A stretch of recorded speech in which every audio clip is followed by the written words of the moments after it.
वो दूसरा विषय है एनआरसी, सीएए और एनपीआर। तो पहले तो ये जो एनआरसी है, एनआरसी का मतलब है नेशनल रजिस्टर ऑफ सिटीजन, और सीए का मतलब है सिटीजनशिप अमेंडमेंट एक्ट, और एनपीआर का मतलब है नेशनल पॉपुलेशन रजिस्टर। पहले तो इन शब्दों को हम लोगों को समझना होगा।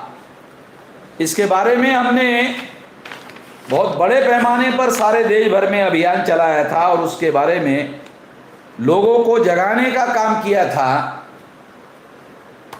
इसके बारे में एक खास प्रकार का उदाहरण मैं आप लोगों को देना चाहता हूं, जो समझने के लिए बहुत ज़्यादा ज़रूरत है। मुझे आसाम के लोगों के द्वारा स्टेट लेवल का कार्यक्रम था, उस स्टेट लेवल के कार्यक्रम में बुलाया गया इसी मुद्दे को लेकर। जब इसी मुद्दे को लेकर वहां बुलाया गया तो वहां पर मुझे ये बड़े पैमाने पर जानकारी उपलब्ध हुई जो पहले नहीं थी। पहले सारे देश भर में इस तरह का प्रोपेगेंडा किया जा रहा था कि ये जो बांग्लादेश से मुसलमान आसाम में आए हुए हैं और उनको वहां से भगाने के लिए ये आंदोलन कर रहा है। ऐसा एससी एसटी ओबीसी के जो आसाम के लोग हैं उन लोगों के अंदर ये प्रोपेगेंडा किया गया, ये प्रचार किया गया, और यही प्रोपेगेंडा और यही प्रचार सारे देश भर में किया गया। जब यही प्रोपेगेंडा और यही बात सारे देश भर में किया गया तो इसे समझना बहुत जरूरी है कि जब मैं आसाम के अधिवेशन में गया तो आसाम के एससी एसटी ओबीसी के लोगों ने हमें बताया कि हम लोगों को सिटीजनशिप देने के लिए मना किया जा रहा है, और लगभग 19,48,000 लोगों को नागरिकता के अधिकार से वंचित कर दिया गया। और नागरिकता के अधिकार से वंचित किया गया, उसमें आप लोग सुनकर हैरान हो जाओगे, 14,48,000 एससी एसटी ओबीसी की लोग थे, स्त्री और पुरुष, और केवल 5 लाख मुसलमान थे। यानी मुसलमानों से 3 गुना ज्यादा एससी एसटी ओबीसी के लोगों को नागरिकता के अधिकार से वंचित कर दिया गया। आसाम में जो डिटेंशन कैंप, पहला डिटेंशन कैंप 2006 में खोला गया, उस समय कांग्रेस का वहां पर राज था और दिल्ली में भी राज था। तो कांग्रेस ने पहला डिटेंशन कैंप आसाम में खोला। आज कांग्रेस वाले या दूसरे लोग ये प्रोपेगेंडा करते हैं, प्रचार करते हैं कि बीजेपी वाले ऐसा कर रहे हैं, मगर कांग्रेस के राज में पहला डिटेंशन कैंप शुरू हुआ। इस बात को समझने के लिए, जानने के लिए, ये जानना समझना जरूरी है कि कितने लोग ये जो विदेशी घुसपैठिया है, बांग्लादेशी घुसपैठिया है, वो उनको मुस्लिम नहीं कहते थे, बांग्लादेशी घुसपैठिया। तो बांग्लादेश तो मुसलमानों का देश है, बांग्लादेशी घुसपैठिया कहते ही लोगों को पता चल जाता था कि ये कि मुसलमानों के विरोध का मामला है। तो मैंने आसाम के लोगों को पूछा, क्या आप लोग बांग्लादेशी घुसपैठिए निकालने के लिए आप लोगों को, वो कहते थे मुसलमानों घुसपैठियों को निकालने के लिए कहते थे, तो आपके यहां आकर प्रचार करते थे, तो क्या आप उस आंदोलन में सहभागी थे? कहा हम लोगों ने, हमारे ही बहुसंख्यक लोग हैं, और हमारे जो बहुसंख्यक लोग हैं उन लोगों का समर्थन हासिल करने के लिए इन्होंने मुस्लिम विरोधी आंदोलन चलाया।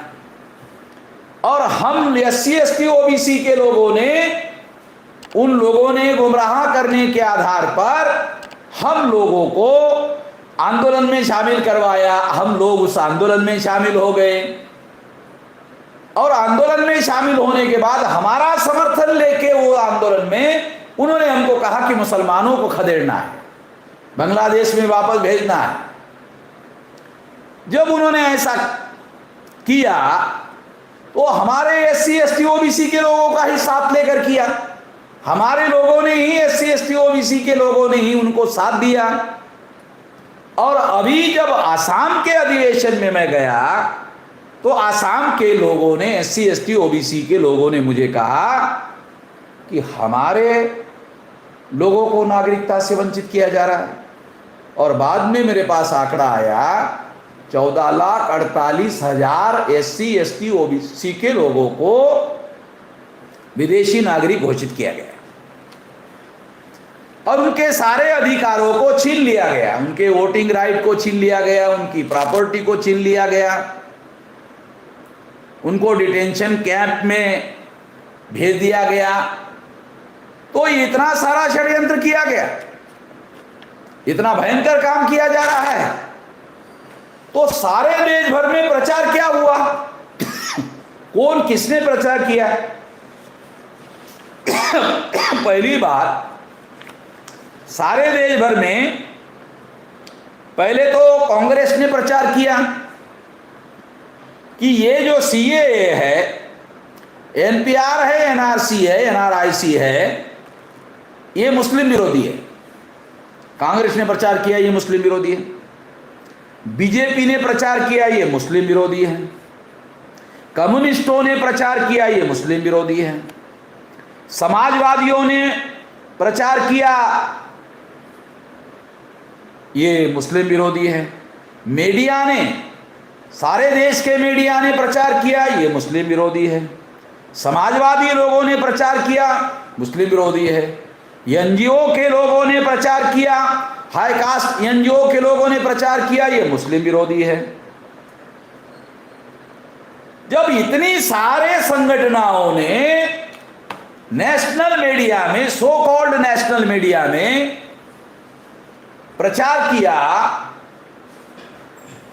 सो कॉल्ड नेशनल मीडिया में प्रचार किया ये मुस्लिम विरोधी है, तो सारे देश का मुस्लिम जाग गया। ब्राह्मण संगठनों का क्या मकसद था? जैसे कांग्रेस ब्राह्मणों का संगठन है, बीजेपी ब्राह्मणों का संगठन है, RSS ब्राह्मणों का संगठन है, बजरंग दल और ये सारे संगठन उनके हैं, कम्युनिस्ट ब्राह्मणों का संगठन है, मीडिया ब्राह्मण बनिया के नियंत्रण में है, समाजवादी आंदोलन भी उनके ही नियंत्रण में है, NGO भी ब्राह्मण और तत्सम ऊंचे जाति के नियंत्रण में है। तो इस तरह से इन लोगों ने क्या किया, ये ब्राह्मण संगठनों ने प्रोपेगेंडा किया कि ये कानून मुस्लिम विरोधी है। दो लोगों पर अलग अलग परिणाम और प्रभाव पड़ा। मुसलमानों पर परिणाम हुआ कि ये षड्यंत्र हमारे खिलाफ किया जा रहा है, वो सारे देश भर में जाकर खड़े हो गए।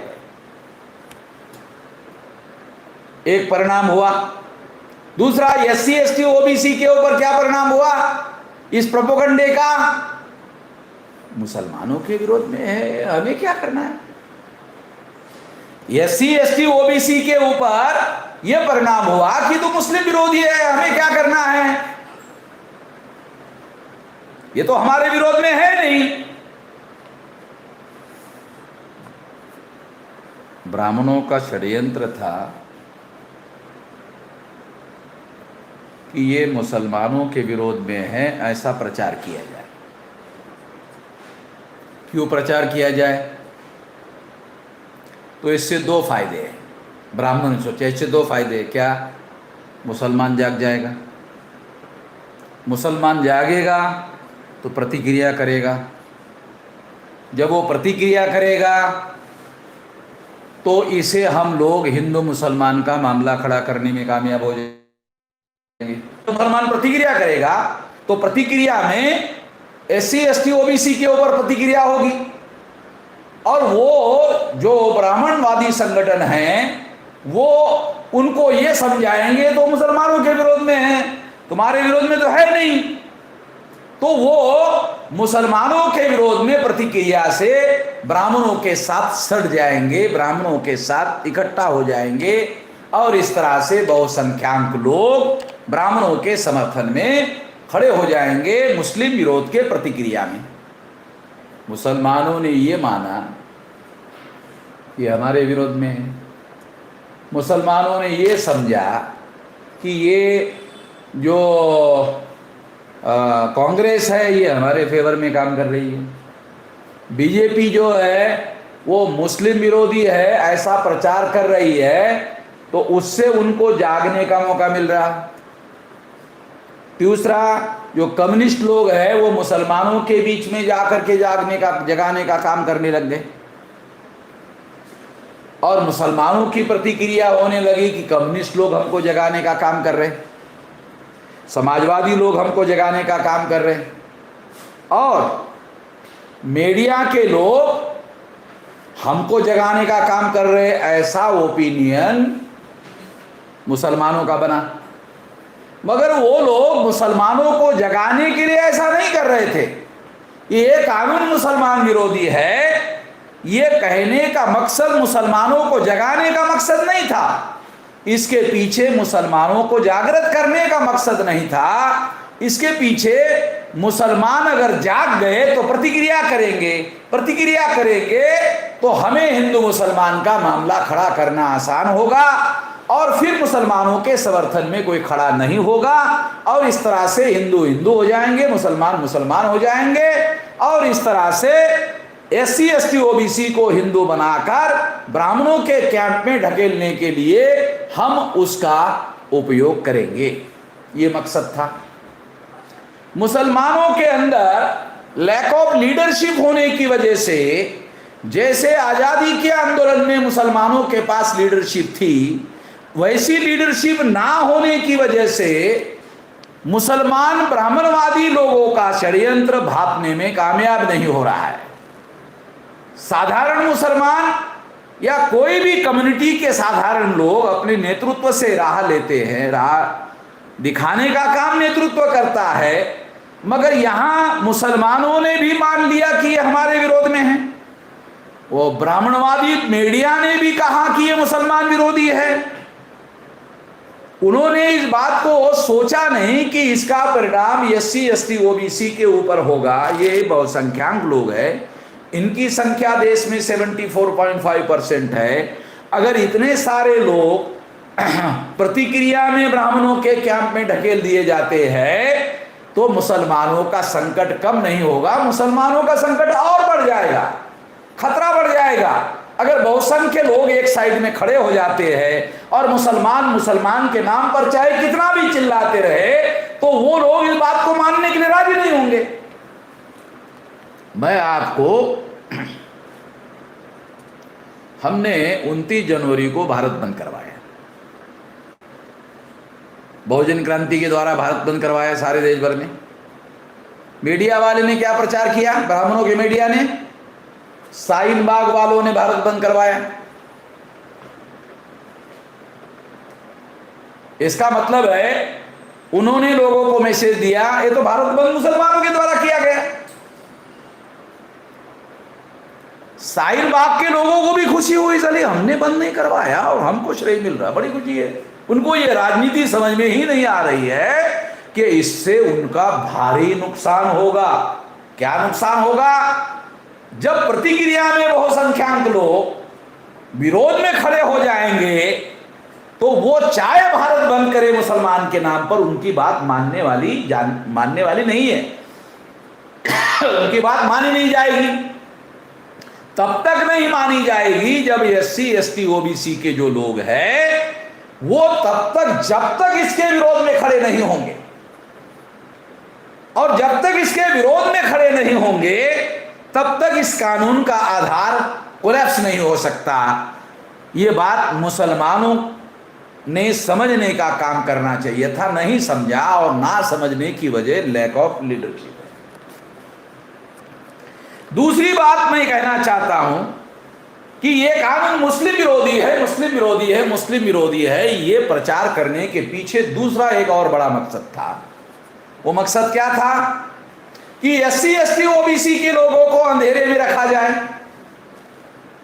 और अंधेरे में रखकर इनको ही नागरिकता के अधिकार से निकाल दिया जाए। ऐसे हुआ। 19,48,000 में से 14,48,000 एससी एसटी ओबीसी को नागरिकता के अधिकार से निकाल दिया गया। जब एससी एसटी ओबीसी के लोगों को 14,48,000 लोगों को नागरिकता के अधिकार से वंचित कर दिया गया, तब ये बात सिद्ध हो गई कि ये जो प्रोपेगेंडा किया जा रहा था कि ये कानून केवल मुस्लिम विरोधी है, आंकड़ों ने ये प्रमाणित कर दिया कि मुसलमानों की संख्या 5 लाख थी और 14,48,000 का मतलब है 3 गुना ज्यादा एससी एसटी ओबीसी के लोगों को नागरिकता के अधिकार से वंचित कर दिया गया। इसका मतलब उसका जो दूसरा मकसद था कि ये केवल मात्र मुसलमानों के विरोध में है, ऐसा प्रोपेगेंडा करने के पीछे, ऐसा प्रोपेगेंडा करने के पीछे जो दूसरा बड़ा मकसद था कि एससी एसटी ओबीसी के लोगों को अंधेरे में रखा जाए और अंधेरे में रखकर उनको नागरिकता के अधिकार से वंचित कर दिया जाए, ऐसा करने में भी वो कामयाब हो गए। यानी दोनों मकसद पूरा करने में कामयाब हो गए। तो इस तरह से, मगर हम लोगों ने जब इसके विरोध में सारे देश भर में स्टैंड लिया, बताने का प्रयास किया, समझाने का प्रयास किया, लोगों को जगाने का प्रयास किया, मगर वो वन वे प्रोपेगेंडा इतने बड़े पैमाने पर किया गया था, क्योंकि नेशनल मीडिया ने ये प्रोपेगेंडा किया था, इसलिए वो हर आदमी के पास पहुंच गया। और हम लोग जो कह प्रचार कर रहे थे वो कार्यक्रमों में आने वाले लोगों तक ही सीमित था, कार्यक्रमों में आने वाले लोगों तक लिमिटेड हो रहा था, और इस वजह से ये बात, इसका परिणाम इस तरह से निकला।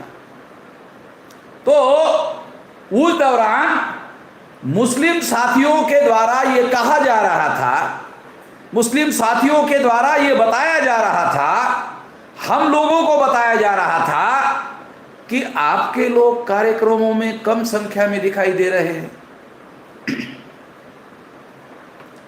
तो हमारे राष्ट्रीय मुस्लिम मोर्चा के राष्ट्रीय अध्यक्ष है अब्दुल हमीद अजहरी साहब, तो अजहरी साहब ने बहुत अच्छा जवाब दिया कि कल तक मैं इनके कार्यक्रमों में जा रहा था, सीएए, एनआरसी, एनपीआर आने के पहले जब मैं जा रहा था तो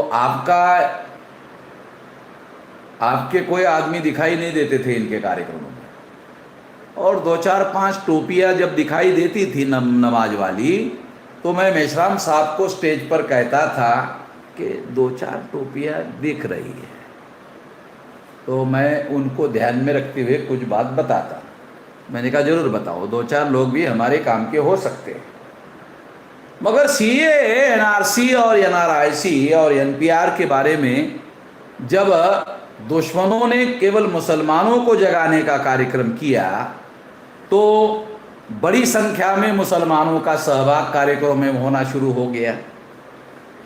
मगर उसके प्रतिक्रिया में एससी एसटी ओबीसी के लोग वो कह रहे हैं कि ये तो हमारी समस्या ही नहीं है। इस वजह से वो जो लोग हैं वो लोग कार्यक्रमों में नहीं आते थे, तो वो कहते थे कि आपके लोग तो दिखाई नहीं दे रहे हैं।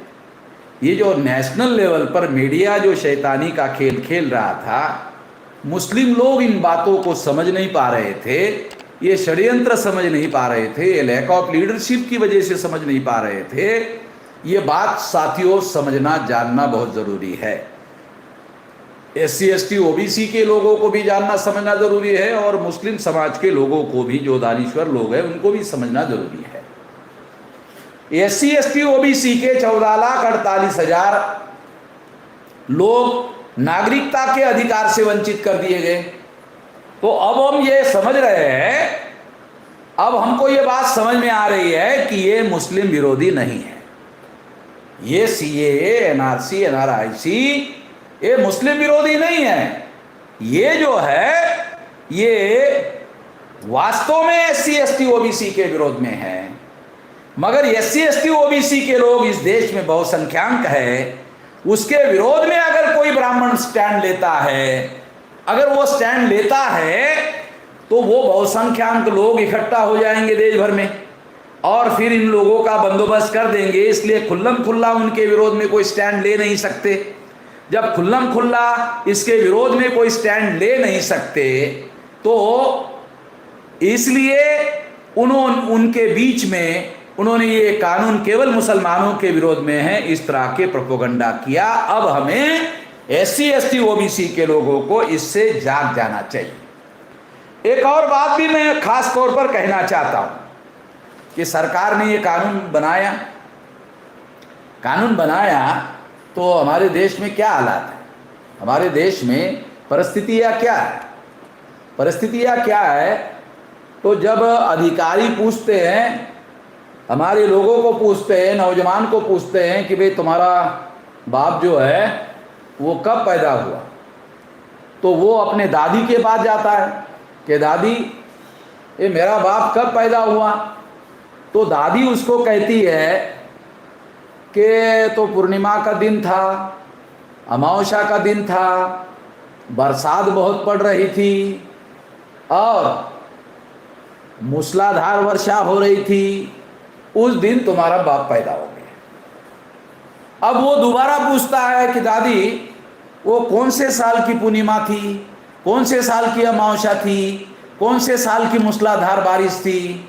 तो दादी कहती है पोते को ये तो पता नहीं बेटा कौन से साल की थी, मगर पूर्णिमा का दिन था, अमावस्या का दिन था, दिवाली का दिन था, दशहरे का दिन था और कोई दिन था, तो इस तरह से जुम्मे का दिन था, इस तरह से वो बताती है और उसका कोई अता पता नहीं होता है।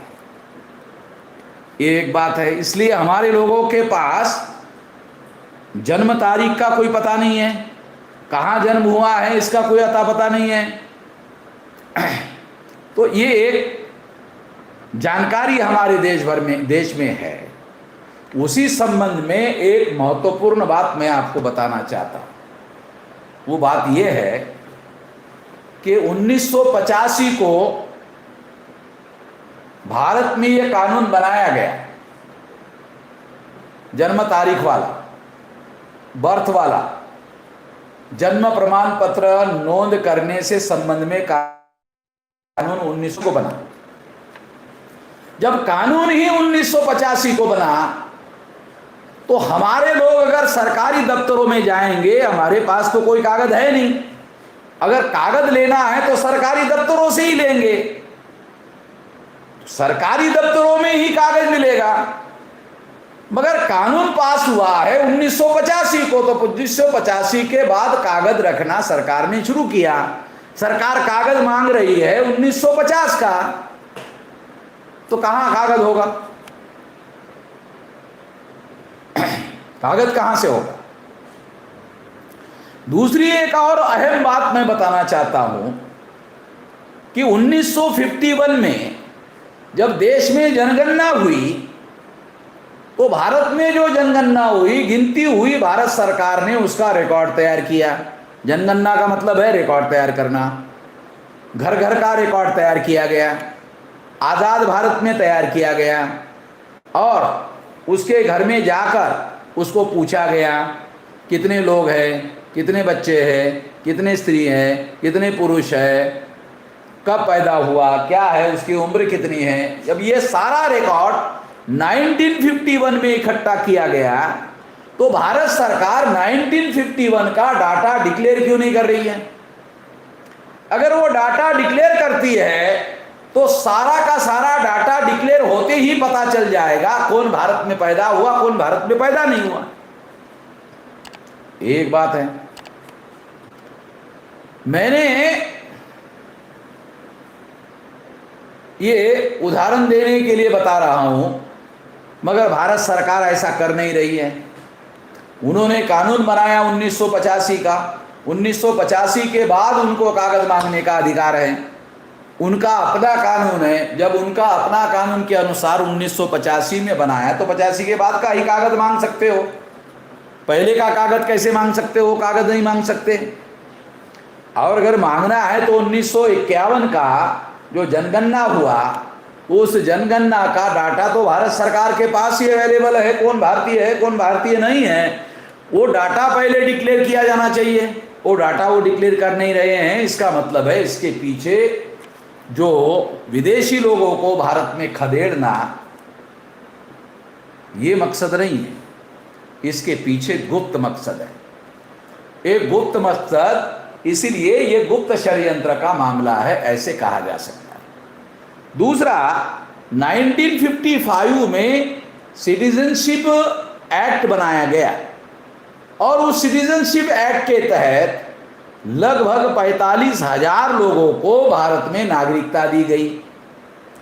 जब 1955 के कानून के अनुसार 45,000 लोगों को भारत में नागरिकता दी गई, इसका मतलब ये सिद्ध होता है कि 55 के कानून के तहत नागरिकता दी जा सकती है। तो फिर नया सिटीजनशिप अमेंडमेंट एक्ट बनाने की क्या जरूरत है? नया कानून बनाने की जरूरत नहीं थी। फिर नया कानून क्यों बनाया? इसलिए बनाया गया ताकि कुछ लोगों को विदेशी घोषित किया जाए।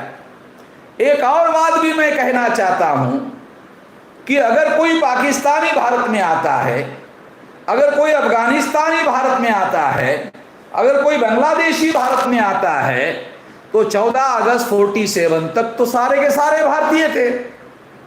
जब 14 अगस्त 47 तक सारे के सारे भारतीय थे, तो 14 अगस्त 47 के कानून के अनुसार उनको सभी लोगों को भारतीय माना जाना चाहिए, क्योंकि वो सारे भारतीय थे। भारत का विभाजन तो तुम लोगों ने किया तुम्हारे सुविधाओं के अनुसार। अगर तुम लोगों ने भारत में भारत के टुकड़े करने का काम ब्राह्मणों ने लिया, ब्राह्मणों ने फैसला किया। 172 लोगों की कमेटी थी कांग्रेस की, वो कमेटी थे, उसमें ब्राह्मण ही ब्राह्मण भरे हुए थे और 157 वर्सेस 15 वोटों के द्वारा कांग्रेस महासमिति में भारत के विभाजन के टुकड़े किए गए। तो ये गांधी और नेहरू के नेतृत्व में ये टुकड़े किए गए, तो ये तो तुम लोगों ने किए ताकि बचे हुए भारत पर ब्राह्मणों को अपना कब्जा करवाया जा सके। अगर ये षड्यंत्र तुमने किया, अगर ये षड्यंत्र तुमने किया, तो निश्चित रूप से ये षड्यंत्र के लिए तुम जिम्मेदार हो, और तुम जिम्मेदार हो तो दूसरों को जिम्मेदार नहीं ठहरा सकते। इस बात को भी हम लोगों को जानने की और समझने की बहुत ज़्यादा ज़रूरत है। तो इसके पीछे जो गुप्त मकसद है, गुप्त षड्यंत्र है, वो गुप्त षड्यंत्र समझना बहुत ज़्यादा ज़रूरी है। वो गुप्त षड्यंत्र क्या है? वो गुप्त षड्यंत्र है कि जो पाकिस्तान से, बांग्लादेश से भारत में आएंगे तो मुसलमानों को नागरिकता नहीं दी जाएगी। मुसलमान छोड़कर सभी लोगों को नागरिकता दी जाएगी, और वो नागरिकता हिंदू के नाम पर दी जाएगी। इसका मतलब यह है कि लोगों को कानून बनाकर जबरदस्ती से हिंदू बनाने के षड्यंत्र का मामला है। अगर उसको डिटेंशन कैंप में रख दिया जाता है, 1 साल रखा, 2 साल रखा, 5 साल रखा, 10 साल रखा, आदमी परेशान हो गया, और फिर आरएसएस के लोगों को सरकार ने डिटेंशन कैंप में जाकर सेवा करने के नाम पर अनुमति दी कि जाओ भाई तुम सेवा करो उनकी। तो वो सेवा करने के लिए वहां गए और धीरे से कान में कहा आरएसएस के आदमी ने कि काहे के लिए परेशान हो रहे हो भाई, ऐसा करो, इससे निकलने का रास्ता है। ये क्या रास्ता है? एक एप्लीकेशन करो कि मुझे भी हिंदू के नाम पर नागरिकता प्रदान किया जाए। अगर हिंदू के नाम पर नागरिकता प्रदान की जाती है, चाहे पाकिस्तान का हो, बांग्लादेश का हो, तो कल भविष्य में जब वो लोग SC ST OBC का सर्टिफिकेट मांगने के लिए जाएंगे तो उनका रिकॉर्ड रहेगा हिंदू का, SC ST OBC का रिकॉर्ड खत्म हो गया। तो ये सारा गुप्त षड्यंत्र है, ये गुप्त षड्यंत्र समझने की जरूरत है। इस षड्यंत्र को समझकर ये सारा का सारा काम करने की आवश्यकता है। तो मैं ऐसा मानता हूं कि इस गुप्त षड्यंत्र को समझने के लिए मैं इतना सारा समय लेकर ये सारी बातें आप लोगों को समझाने का प्रयास कर रहा हूं।